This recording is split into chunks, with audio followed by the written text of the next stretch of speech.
Long ago, in the heart of the vast and endless savannah, there was a village named Zubiri.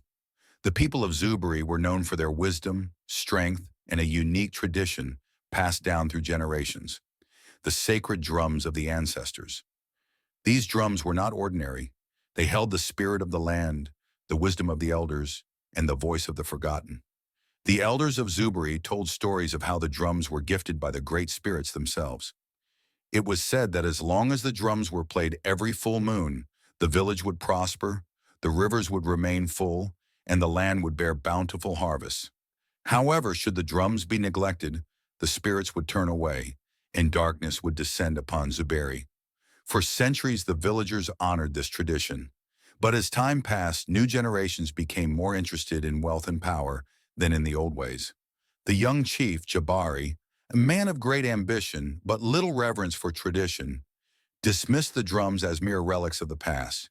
He desired to expand the village's influence, trade with distant lands, and bring modernity to Zuberi. In his pursuit of greatness, he forbade the playing of the sacred drums, declaring that their time had ended. The elders were filled with dread but dared not challenge their chief. As the nights passed without the beating of the drums, a strange silence fell upon the village. The wind that once sang through the acacia trees became still. The river, once teeming with life, grew sluggish.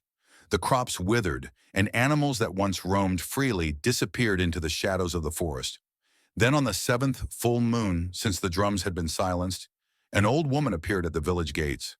Her name was Nia, a mysterious traveler draped in robes as dark as the night. Her presence was unsettling. Her eyes held the knowledge of countless lifetimes. She walked with a staff carved from ancient wood, whispering to the wind as she moved.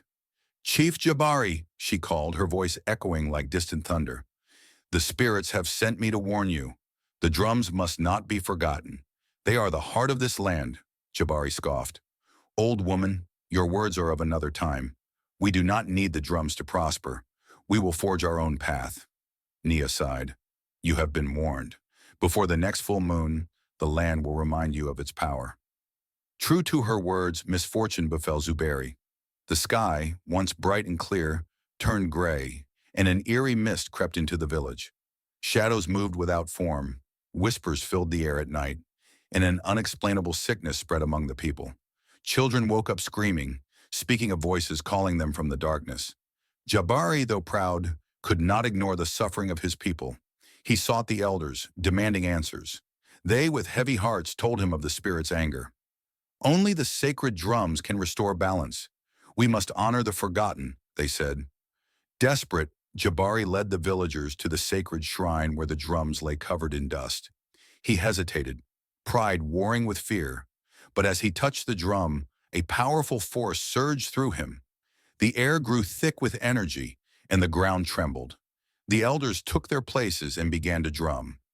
At first the sound was weak, hesitant, but as the rhythm grew, the air pulsed with life.